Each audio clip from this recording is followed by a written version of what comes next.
What seems to be troubling you, Kirk? It's my chicken, Doc. Your chicken? I don't understand.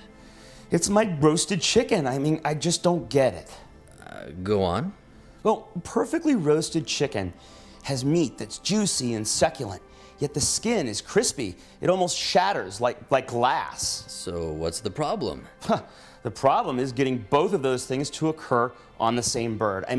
I go for crispy skin, and I end up drying out the breast meat. I try to keep the meat moist and the skin stays rubbery. And then there's the whole issue of dark meat roasting slower than white meat. I don't get it. There's gotta be a way to get all this stuff to occur on the same bird. Sounds to me like you've got no backbone. Wait a minute. No backbone? That's it. Doc, you're a genius. I know. Huh? Ryan? Oh, I knew that voice sounded familiar. And oh, look, a video camera. Have you been taping this? Yep.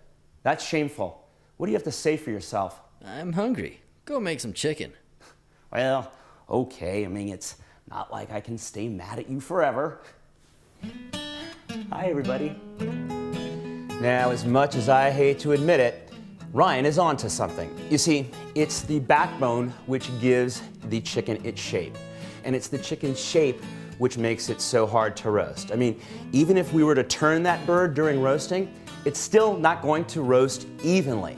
However, if we remove that backbone and butterfly that bird, things are going to change. Observe. Okay, so in order to butterfly a chicken, we want to start by locating the backbone. And that would be this right here. So grab a pair of sharp kitchen shears, and what you're going to want to do is cut along one side from front to back. So we'll start on this side. Some of these ribs you get through fairly easily. Some towards the back end here are a little bit harder, but don't mind those. Just keep at it, you'll get it. And be sure to watch your fingers so that you don't cut them as well.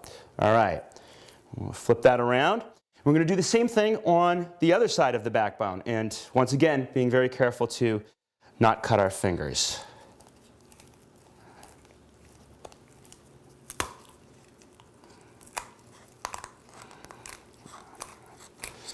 Okay, and our backbone is removed. Now, you can throw this away, or you can wrap it up and put it in the freezer and save it for any soup or stock making, whatever you want. Our chicken is split open, but it's not officially butterflied. One last thing that we need to do here is we need to take out the breastbone, which is right here.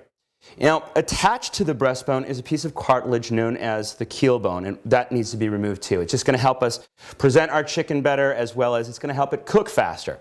So in order to do that, you're going to take a nice heavy kitchen knife and start by placing it at the back of the breastbone and just cracking down a little bit. There we go. Now, take a smaller, sharp, sort of like kind of paring knife or small boning knife and run it between the keel bone and the breast meat, as far down as you can get it without going through to the other side. Okay, we've done it on that side, and now over here. All right, so using our fingers, we're just going to kind of get in between there, and this might take a little bit of work, but there we go. All right, there we go, keel bone. Kind of cool looking, but absolutely useless, so just throw this away. So our bird is butterflied, but one more thing here. We're going to make some slits right here between the leg and the thigh, actually on the joint where they come together. And the reason is that is going to help the dark meat cook a little bit faster. So we did it on one side, and just pull it tight, and you can kind of feel a little ridge in there. That's where the joint is. All right, we're moving the knife towards our hand, so be very careful. But there you go. Our bird, or our chicken, is officially butterflied. Okay, our bird has been butterflied, and we have rinsed it really well with cold water and patted it dry, and we're almost ready to roast. Now you will notice that I have a roasting pan here that has been lined with an assortment of aromatic vegetables. Little celery, carrots, onions, garlic, whatever, it really doesn't matter. These vegetables are going to serve as the rack for our chicken to sit on top of. which will allow hot air to circulate underneath and cook the meat quicker. They will also release their juices, which will add a lot of flavor to the drippings from the chicken, which you can use to make gravy or au jus. Now, the really nice thing about using a vegetable rack like this is it's a great way to use up old vegetables that have been sitting around. It's also going to keep us from having to scrub any wire racks after we're done cooking. So let's season our chicken liberally on both sides with salt and pepper. And you really can go liberally with this. It will take a lot of seasoning. All right? Flip it over. Same thing.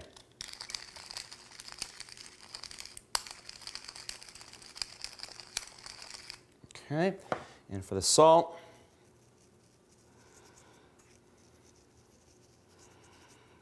there we go.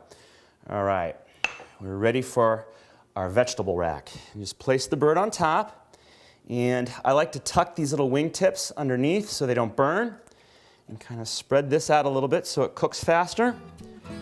And we're ready for the oven. I've got my oven preheated to 500 degrees, which is pretty much as hot as most home ovens like to go.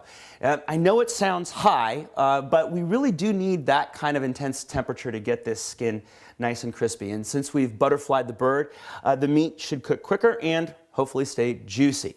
Now, for a 3.5-pound bird, which is what this is, you're going to figure about 35 to 40 minutes of roasting time.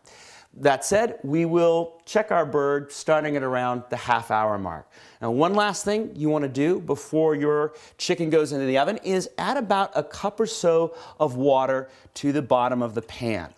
Now, this is going to do is it's going to keep the fat, which will drip off the bird, from splattering and smoking, and it's also going to add a little bit of liquid to those delicious drippings.